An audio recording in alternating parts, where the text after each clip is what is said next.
historians now call the Panic of 1893. It all started when European investors demanded payment only in gold, draining gold reserves in the U.S. Again, America was being forced by the Europeans onto a gold-only money system. The results were as inevitable as before. A deep depression quickly set in as the major holders of gold in Europe choked the life out of the American economy. In total, over 15,000 companies and 500 banks failed, most of them in the West. Unemployment skyrocketed 600%, up to over 18% nationwide by 1894. With the winter of 1894 coming on, untold thousands of farms were foreclosed on. As a result, many families had to walk away from recently built homes. It's said that the image of the vacant Victorian haunted house originated from this era. These depressions could be controlled fairly easily with America on the gold standard, and the banks own most of the gold. Since gold is scarce, it is one of the easiest commodities to manipulate. People wanted silver money legalized again so they could escape the stranglehold the money changers had on gold-backed money. People wanted silver money reinstated, reversing Mr. Said's Act of 1873, by then called the Crime of '73. Bankers and financial institutions tended to oppose silver as part of the backing of the currency. They didn't have control over the mining and production of silver in the West, and without that control, they couldn't have the overall control they liked over the currency. Most monetary reform advocates today argue that the solution to our current economic woes is a return to a gold standard. This would require that our money be backed by a certain percentage of gold. Interestingly, they use the same terms that bankers of the late 19th century used. They called gold-backed money honest money and constitutional money. I worked for a gold dealer for a short time, and I would sit there in a room with 40 people calling and trying to sell gold all day long on the phone. And every one of them was telling them, get rid of that worthless money and buy the good money. Then it comes to the end of the month, and every one of them walked into the office and wanted the bad money for their pay. As the Depression deepened and big banks continued to buy up farmers' foreclosed properties, a lion emerged out of Nebraska to try to break their deadly chokehold on the American economy. 1896 was a pivotal year in American history. L. Frank Baum was now living in Chicago and deeply interested in politics. But to make a living for his wife and 4 children, he worked as a traveling salesman. When he was home, he was writing his first children's stories. On the political front, the presidential campaign of 1896 would see the explosive money issue dominate the election. The farmers of the West were sick and tired of the bankers not lending out their gold money. In fact, most of the money that was still in circulation was about $300 million worth of Lincoln's old greenbacks. A virtually unknown former congressman from Nebraska, William Jennings Bryan, ran for president as a Democrat and embraced the free silver issue, which the Populist Party had unsuccessfully tried earlier. Bryan's father had been an ardent greenbacker. The New York bankers were well aware of the anger and tried to control the 1896 Democratic Convention. An article said to have been published in a banker's magazine of 1892 shows not only their attempts to manipulate the politics of the day, but also their deep contempt for the average American voter, whom they refer to as the inferior social stratum of society. We must go forward cautiously and consolidate each acquired position, because already the inferior social stratum of society is giving unceasing signs of agitation. Let us make use of the courts. When through the law's intervention the common people shall have lost their homes, they will be more easy to control and more easy to govern, and they shall not be able to resist the strong hand of the government acting in accordance with the control of the leaders of finance. As the quote continues, notice how they try to manipulate the population into focusing on diversionary political issues. We must keep the people busy with political antagonisms.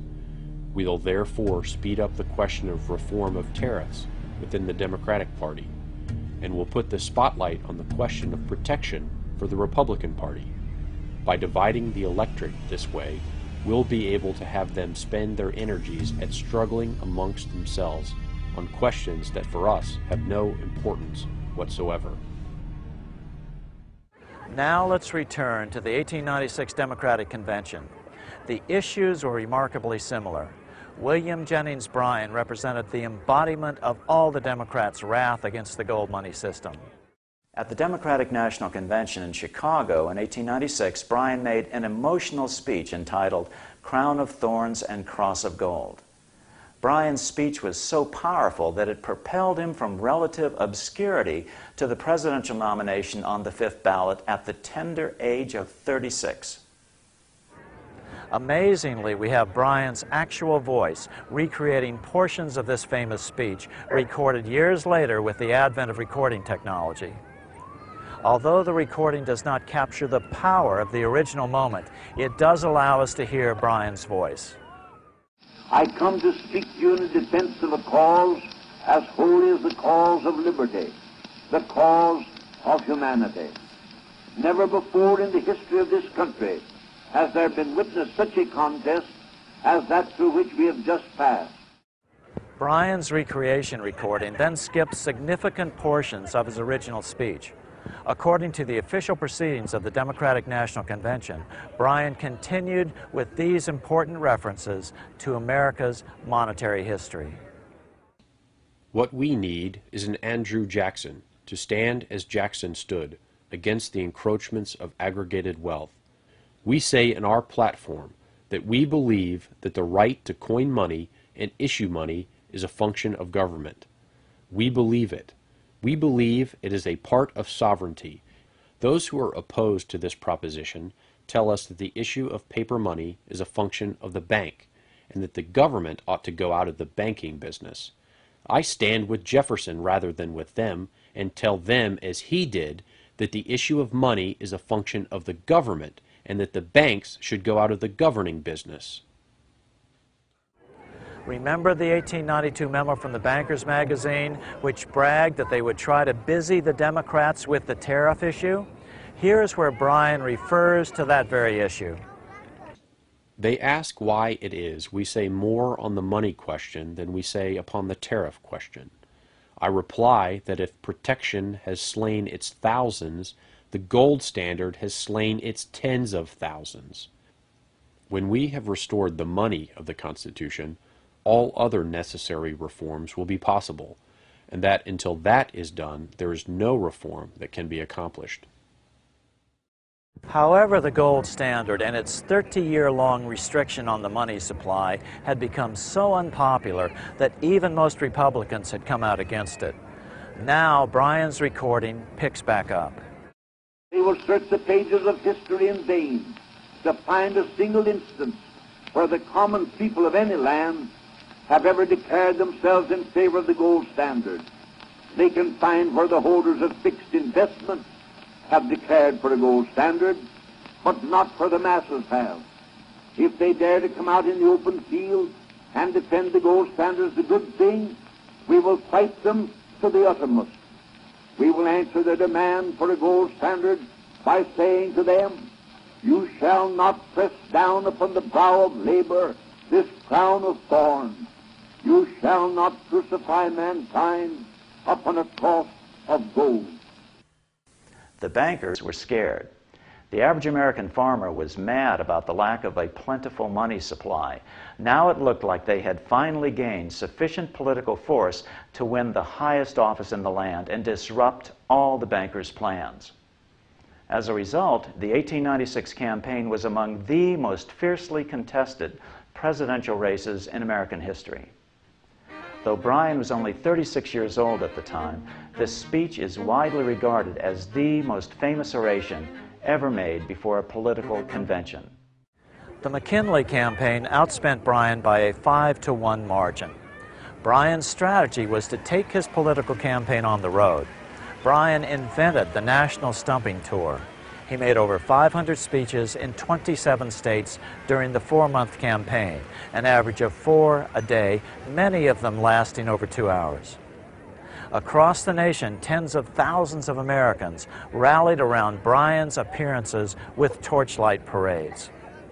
L. Frank Baum's own son wrote that Baum marched in more than one torchlight parade for Bryan. The battle became so heated that thousands of miles away in Alaska, the highest mountain in North America, Mount McKinley, was even named for Bryan's opponent, Republican William McKinley.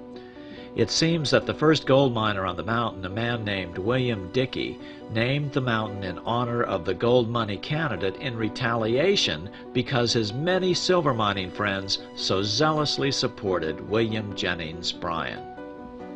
McKinley got manufacturers and industrialists to inform their employees that if Bryan were elected, all factories and plants would close and there would be no work.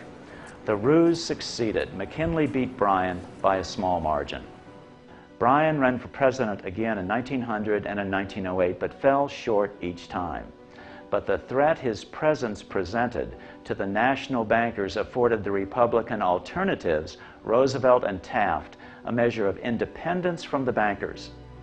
Roosevelt mildly opposed their monopolies, and Taft was unenthusiastic about their proposed central bank legislation that would finally be passed in 1913 as the Federal Reserve Act. The bankers therefore shifted their support to Democrat Woodrow Wilson in 1912. Although William Jennings Bryan never gained the presidency, his efforts delayed the money changers for 20 years from attaining their next goal, a new, privately owned central bank for America, the Federal Reserve. Bryan's defeat in 1896 was a great victory for big bankers. Their yellow brick road had effectively controlled the politics of the nation by squeezing the life out of the money system. Now, with the history of money explained, let's take a look at L. Frank Baum, the author of The Wonderful Wizard of Oz. So who was L. Frank Baum? Lyman Frank Baum was born to wealthy parents right here in this house in Chittenango, New York in 1856. This is the house where L. Frank was born. His family lived in this area and had a barrel factory here across the road from the house. It's over here. Yes. His father made his fortune in the oil fields of Pennsylvania. In 1880, at age 24, his father built him a theater in Richburg, New York, and Baum set about writing and acting in plays. Baum's theatrical career met with little success, so in 1888 he and his wife Maud moved to Aberdeen, Dakota Territory, where he opened a store known as Baum's Bazaar. These were tough times in the Midwest. Baum was in the habit of giving credit to his former clients, and this eventually bankrupted his store. Baum turned to editing a local newspaper, the Aberdeen Saturday Pioneer. Baum, however, was not the owner of this Republican newspaper. Jobs were scarce, and Baum was forced to write for his Republican audience despite his family's liberal to populist political leanings. By 1891, times had grown so tough in Dakota Territory that even Baum's newspaper failed. So he moved Maud and their 4 sons to Chicago, where he took a job reporting for the Evening Post. Like most writers, he had to work multiple jobs to feed his growing family. In 1897, Baum wrote and published Mother Goose in Prose, illustrated by Maxfield Parrish. In 1900, Baum and Denslow published The Wonderful Wizard of Oz. The book was the best-selling children's book for 2 years after its initial publication. Baum and Denslow teamed up to produce a musical stage version of the book that was also a huge financial success. Early film versions were produced in 1910 and 1925, but the MGM classic movie starring Judy Garland as Dorothy was produced in 1939. This version included many changes that largely obscured the monetary reform symbology. Dorothy's silver slippers were changed to ruby slippers to take advantage of the new Technicolor process.